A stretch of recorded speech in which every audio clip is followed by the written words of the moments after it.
UP के महोबा में एक अजीब सा वाकया सामने आया। वहां पर एक शादी थी और दूल्हा दुल्हन मंडप पे जयमाला के लिए तैयार खड़े थे। इतने में ही दुल्हन ने दूल्हे को एक अजीब सी हरकत करते देखा और तब उसे कुछ गड़बड़ लगी और तभी उसने दूल्हे से एक सवाल पूछा और कहा कि अगर तुम इसका जवाब दोगे तो मैं शादी करूंगी, नहीं तो नहीं।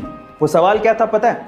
दुल्हन ने दूल्हे से 2 का पहाड़ा सुनाने को कहा था, लेकिन दूल्हा 2 का पहाड़ा भी नहीं सुना पाया। शादी टूट गई। लड़की ने ऑन द स्पॉट फेरे लेने से मना कर दिया।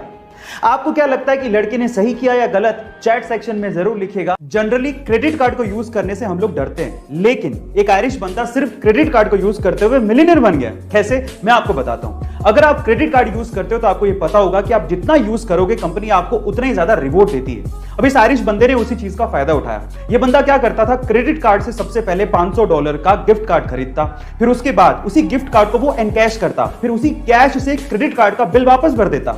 उसने कभी क्रेडिट कार्ड से परचेजिंग की ही नहीं।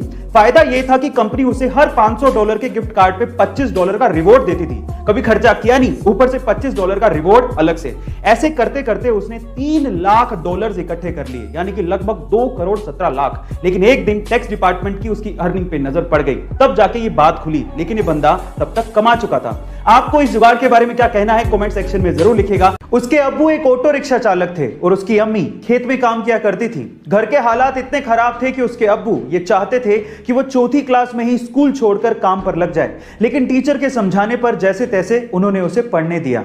अब पढ़ने तो वो लगा, लेकिन जिंदगी इतनी आसान नहीं थी। अपनी पढ़ाई का खर्च उठाने के लिए उसे होटल में वेटर तक का काम करना पड़ा। एक बार उसके पिताजी से अपने ही हक के पैसों के लिए किसी अधिकारी ने रिश्वत मांग ली। अपने पिता को हक के पैसों के लिए रिश्वत देते हुए देख के उस बंदे ने सोच लिया कि वो एक अधिकारी बनेगा। फिर क्या था, 21 साल की छोटी सी उम्र में उसने यूपीएससी जैसे बड़े एग्जाम को पहले ही अटेम्प्ट में क्रैक कर लिया और पूरे इंडिया में 361वीं रैंक बनाई और आज वो एक आईएएस ऑफिसर है। उसका नाम है अंसार शेख। गाइस, आपको अंसार शेख की मोटिवेशन स्टोरी कैसी लगी चैट सेक्शन में जरूर लिखिएगा। क्या हम इंडियंस शेयर मार्केट में इन्वेस्ट करने से डरते हैं? मैं ऐसा क्यों कह रहा हूं, जरा ध्यान से सुनिएगा। ये तो आपको पता ही है कि अगर आपको शेयर मार्केट में इन्वेस्ट करना है तो आपको एक डीमैट अकाउंट की जरूरत होती है। अब आंकड़े सुनिए।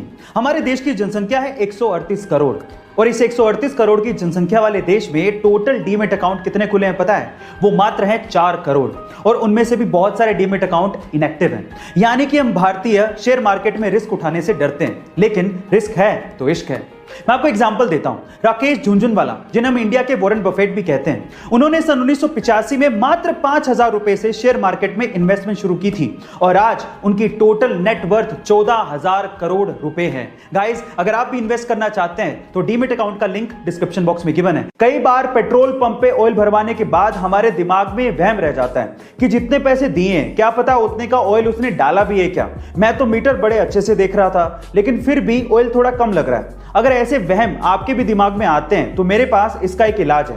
जब भी आप पेट्रोल पंप से ऑयल भरवाएं तो कभी भी 100 रुपए, 500 रुपए, 1000 रुपए, 1 litre, 5 litre, 10 litre, full tank, ऐसे नंबर्स जो कि प्रेडिक्टेबल नंबर्स हैं उनमें ऑयल ना भरवाएं, क्योंकि ऐसे प्रेडिक्टेबल नंबर से मशीन फिक्स हो सकती है और आपको कम ऑयल डिलीवर हो सकता है। इसकी बजाय आप लोग 100 की जगह 110 का भरवा लीजिए, 500 की जगह 550 का भरवा लीजिए, 1 लीटर की जगह 1.25 लीटर, 10 लीटर की जगह 12 या 13 लीटर। देखिए, जनरली ये लोग जेन्युइन होते हैं, लेकिन फिर भी अगर कोई ऐसा करने की कोशिश करे तो आप बच सकते हैं। गाइस, ऐसे अमेजिंग वीडियोस के लिए शेयर, सब्सक्राइब एंड लाइक। मिलता है अगली वीडियो में।